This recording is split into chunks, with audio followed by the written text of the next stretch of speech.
আমার কাছে। ওই কৃষ্ণ নাম শোনা মাত্র, ওই কৃষ্ণ অদর্শনে এই প্রাণ যে আমার ব্যাকুল হয়ে উঠেছে। বলো বলো, তুমি আমার কাছে কখন আসবে? আবার আজ পৌর্ণমাসীর চরণ ধরে বিনতি করছে রাধারানী মাগো।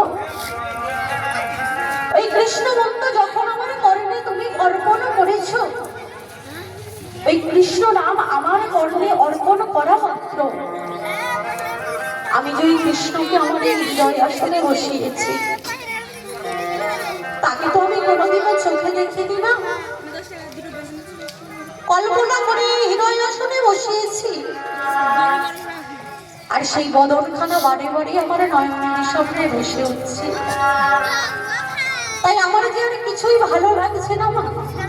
বলো না মা, আবার কখনো তুমি আমার কাছে আসবে?